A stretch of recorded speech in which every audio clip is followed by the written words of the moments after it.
قرآن جیسی برکت کسی امت کو نہیں ملی جو امت مصطفیٰ صلی اللہ علیہ وسلم کو ملی. تورات آئی ہے، انجیل آئی ہے، زبور آئی ہے، سب کو معلوم ہے نا، آسمانی کتابیں آئی. جاؤ اے مسلمانوں، ڈھونڈ کر کے لاؤ تورات کا ایک نسخہ جو موسیٰ علیہ السلام پر اترا تھا. ڈھونڈ کر کے لے آؤ انجیل کا ایک نسخہ کہ جو عیسیٰ علیہ السلام پر اترا تھا. زبور کا ایک نسخہ لکھ کر کے آؤ. آج وہ کتابیں ناپید ہیں، اور اگر ہیں تو اس میں اختلاف. خود عیسائیوں کے ہاں 4 قسم کی انجیلیں پائی جاتی ہیں، یہودیوں کے ہاں تورات اولڈ ٹیسٹمنٹ میں، یونان والوں کا الگ، فلاں جگہ کا الگ، جرمنی کے الگ، یو کے الگ، امریکہ کے الگ. جا کر کے دیکھو گے تو ان کے نسخوں میں الگ الگ تبدیلیاں ہیں. زبور نام کی جو کتاب تھی داؤد علیہ السلام پر، وہ کہاں ہے؟ اس کی کتنی آیتیں غائب، کسی کو نہیں پتا.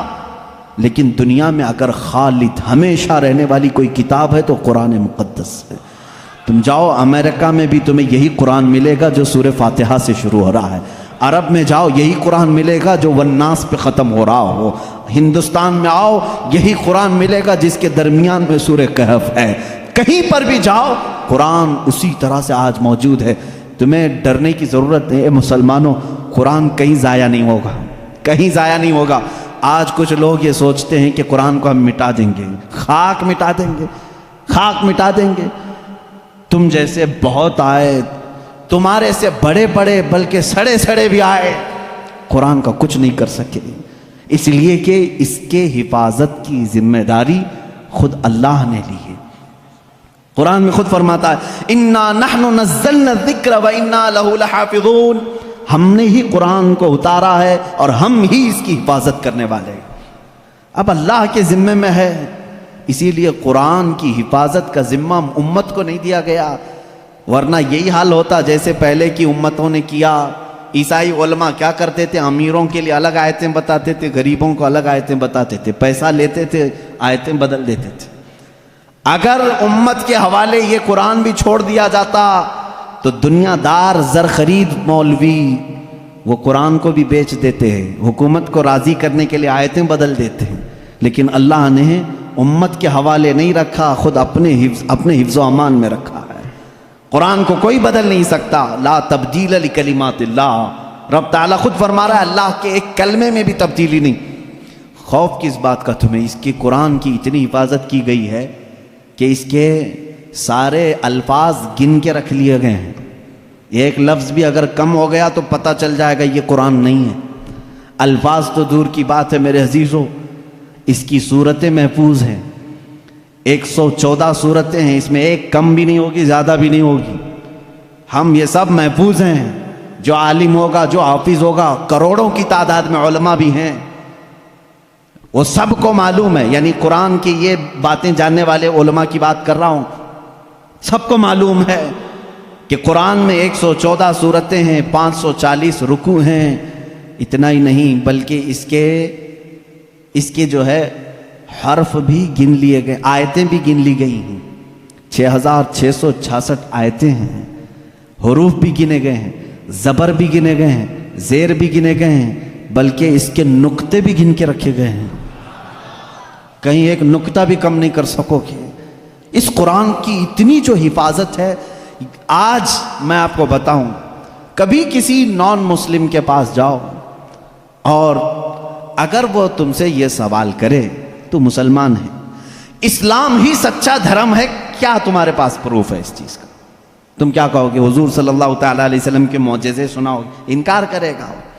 میرے آقا صلی اللہ تعالیٰ علیہ وسلم نے چاند کے 2 ٹکڑے فرمائے، سورج کو پلٹا دیا، بہت سارے معجزے ہیں. وہ کہے گا میں نہیں مانتا ان چیزوں. وہ اس زمانے میں تھے، میں کہاں دیکھا ہوں. اگر تم اس کے سامنے اسلام کی عظیم فتوحات کو دکھاؤ گے، وہ کہے گا میں نہیں مانتا، یہ سب کہانیاں ہوں گی، ہمارے بھی بھگوانوں کے ذکر اس طرح سے کیے گئے ہیں، اسی طرح کی باتیں ہمارے پاس بھی موجود ہیں. ہر کوئی کہے گا. تمہارے پاس اگر اپنے حق ہونے کی کوئی علامت آج بھی موجود ہے تو صرف قرآن پاک ہے. اسے کہو میرے سچے مذہب پر اور اچھے مذہب پر قائم ہونے کی سب سے بڑی دلیل، سب سے بڑا پروف قرآن ہے. لا کر کے دکھاؤ اس طرح کی کوئی دوسری کتاب کسی کے پاس ہو. کم سے کم 1400 سال سے جو محفوظ چلی آ رہی ہے دنیا میں، کسی لیبارٹری میں بھی، کسی لائبریری میں بھی اتنی پرانی کوئی کتاب آج محفوظ موجود ہے ہی نہیں۔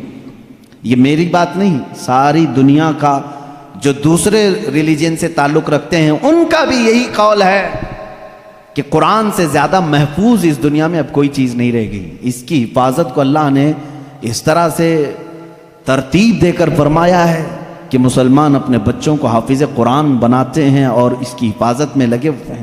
اللہ تعالیٰ نے سینوں کو چنا ہوا ہے اس قرآن کی حفاظت کے لیے۔ خیر میرے عزیزوں، احادیث کریمہ میں یہ ہے، حضور اکرم صلی اللہ تعالیٰ علیہ وسلم فرماتے ہیں قیامت کے دن ایک بندہ آئے گا جو قرآن تلاوت کرتا تھا، اس کے حساب کی باری آئے گی تو رب تعالیٰ اس سے فرمائے گا اقرأ القرآن وارتقی ورتل، اے بندے قرآن یہاں پر بھی پڑھ جیسے دنیا میں پڑھتا تھا، جیسے تو قرآن پڑھتا تھا یہاں پر بھی پڑھ، اور جب تک وہ پڑھتا رہے گا رب تبارک تعالیٰ فرماتا ہے ورتقی ورتل، ایک آیت پڑھ ایک درجہ اوپر، دوسری آیت پڑھ دوسرا درجہ اوپر، تیسری آیت پڑھ تیسرا درجہ اوپر، جنت میں وہ درجے طے کرتا جاتا رہے گا، جہاں جا کر کے وہ قرآن کی تلاوت ختم کرے گا کہا جائے گا یہی تیرا درجہ ہے۔ میرے آقا صلی اللہ تعالیٰ علیہ وسلم سے پوچھا گیا کہ کیا یہ قرآن جب تک وہ تلاوت کرتا رہے گا اس کے درجے بلند ہوتے رہیں گے؟ حضور اکرم صلی اللہ علیہ وسلم کی حدیث میں ہاں، میں نے جنت میں دیکھا ہے قرآن کی تلاوت کرنے والوں سے اوپر کسی کا درجہ آیا ہی نہیں، کیونکہ یہ تلاوت کرتے کرتے، کیونکہ جو کچھ بھی جنت حاصل کرنے کا آپشن ہے نا وہ دنیا میں ہی تو ہے۔ تم اتنی نمازیں پڑھو تو یہ جنت ہے، اتنے روزے رکھو تو یہ جنت کا دروازہ تمہارے لیے، حج کرو تو یہ جنت کا دروازہ تمہارے لیے، سارے آپشن جنت حاصل کرنے کے دنیا میں ہیں۔ یہ دارالعمل ہے، مرنے کے بعد عمل ختم ہو جائے گا، لیکن قیامت میں صرف ایک عمل ہے جس کو پھر رب تعالیٰ ریپیٹ کروائے گا۔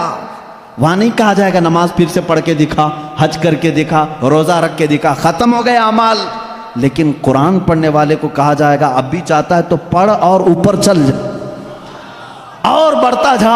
تو جس کو قرآن آتا ہوگا وہ پڑھتا جائے گا اور درجے طے کرتا جائے گا۔ یہ فضیلت میرے آقا صلی اللہ تعالیٰ علیہ وسلم نے سنائی، اور یہ جو حدیثیں میں ذکر کر رہا ہوں متفق علیہ اور صحیح احادیث آپ کے سامنے ذکر کر رہا ہوں۔